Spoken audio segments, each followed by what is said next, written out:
nailing, all kinds of stuff we got to go over.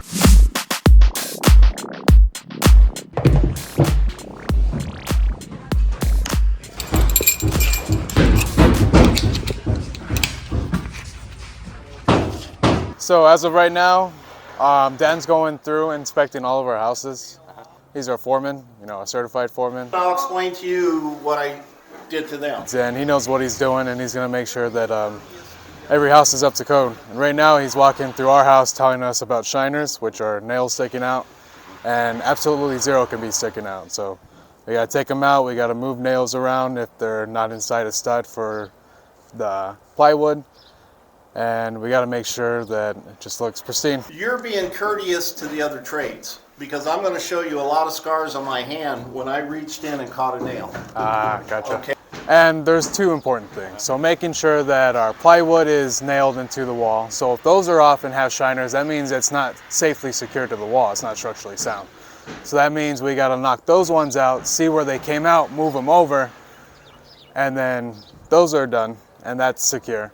And then the other thing we need to worry about is, like you mentioned, is other tradesmen. So we're going to have electricians in there, and they're going to be moving wire around, and they're going to be rubbing against the wall, and if there's nails sticking out, they're going to cut their hand. And Dan, our foreman's told us that he's showed us plenty of scars that he has of himself because of that fact or that issue. Oh, that's right.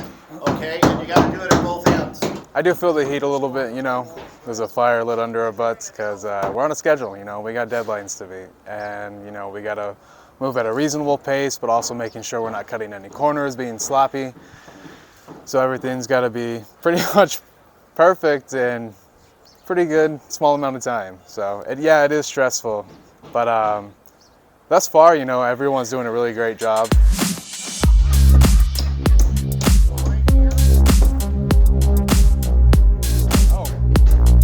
We're definitely going down and we stopped. What our foreman Dan was explaining is that sometimes the nail gun misfires and it basically shoots air and no nail. So right here and right here, there's holes, but there's actually no nail. So we gotta make sure to go back and secure this wall. You gotta look out for small things like that, It's a really easy thing to miss, especially, you see force, you see the hole. Your first thought is there's a nail in there, but something that happens.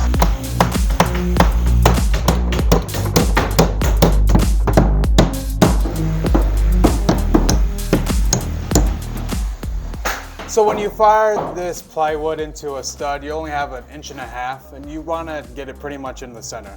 Sometimes if you have the gun cocked a little bit, it's going to go right through the ply or the stud and stick out a little bit. So you got to make sure you're shooting straight, and you got to make sure you're shooting right on our measurement. Also, you get shiners like this, and like we mentioned before, it's a safety hazard for other workers coming through the house, like electricians running wire might cut their hand. But also, we want to make sure that this plywood is secure to this stud. So we're going to have to take these out and, re-nail them to make sure that the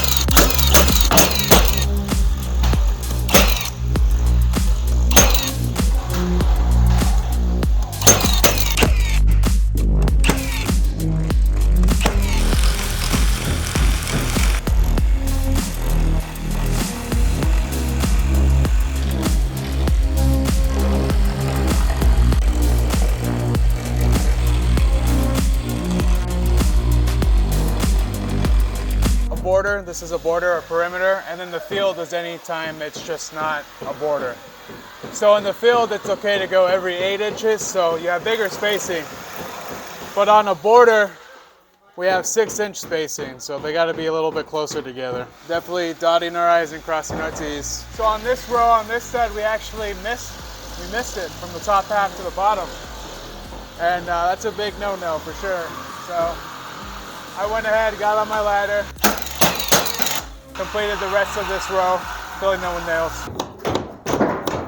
you know, you're making sure the building's square. You're setting up this template for the rest of your house. And if you were to cut corners during the framing, your whole house is going to be off.